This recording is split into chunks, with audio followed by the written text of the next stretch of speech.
Hello everyone, it's Miss McDowell. I hope you all are doing good at home, practicing social distancing while we're away from school. I miss you, and today I want to read one of my favorite stories that I bought from the bookstore last year at school, and I hope you like it. It's called Before She Was Harriet. It was written by Lesa Cline-Ransome, illustrated by James E. Ransom. Okay, let's get started.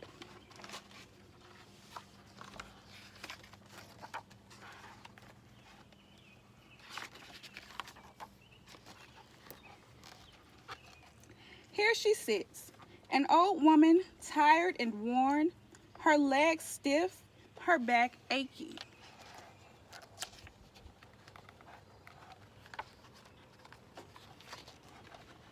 But before wrinkles formed and her eyes failed, before she reached her twilight years, she could walk for miles and see clearly under a sky lit only with stars.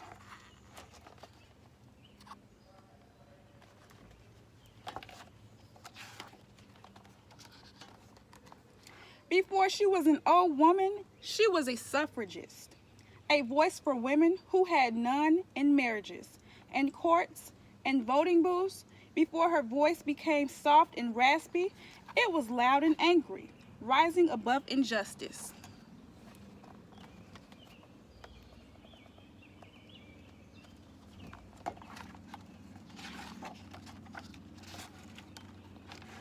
Before she was a suffragist, she was General Tubman, rising out of the fog, armed with courage, strong in the face of rebels and planters and overseers, as they watched fields burn and bridges fall, and 700 slaves stop chopping and start running, to a woman who ferried them to freedom on the Combahee River, turned River Jordan.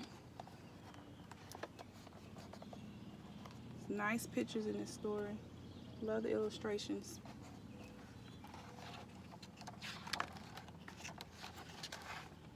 Before she was General Tubman, she was a Union spy, carrying secrets across battlefields to soldiers, fighting in the Civil War for President Lincoln to end slavery.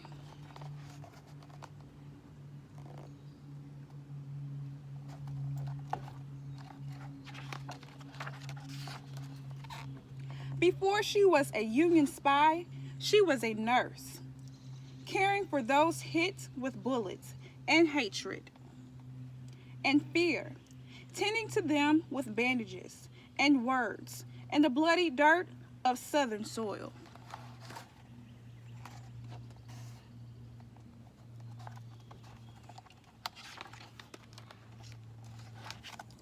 Before she was a nurse, she was Aunt Harriet, daughter of Ben and Rit, who helped her parents flee their master and find their way through woods and streams to the safety of Canada, a new home in the north.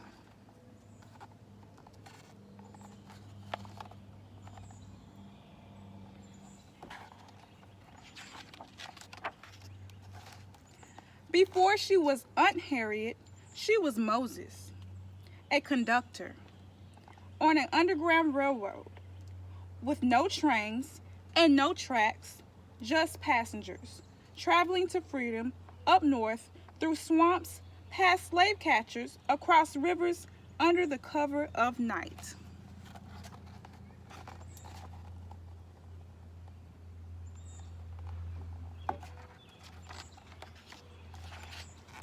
Seeking the promised land for her people, led by dreams and God and faith, a wisp of a woman with the courage of a lion.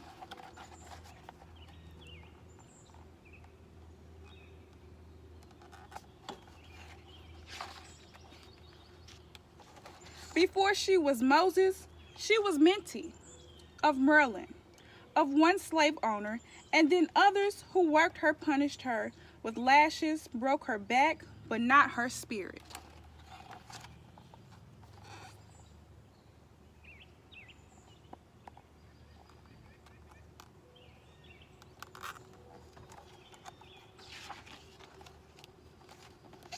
Before she was Minty, she was Araminta, a young girl taught by her father to read the words and the stars at night, readying for the day.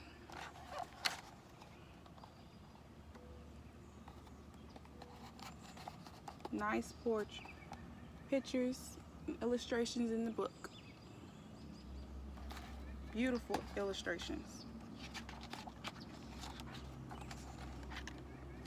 She'd leave behind slavery along with her name and pick a new one, Harriet.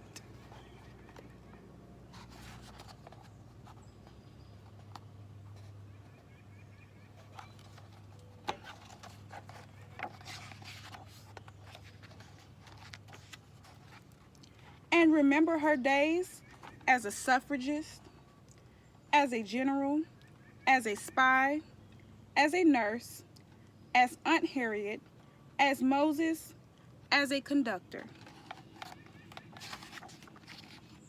as Minty, as Araminta, who dreamed of living long enough to one day be old, stiff, and achy, tired and worn and wrinkled and free. Beautiful.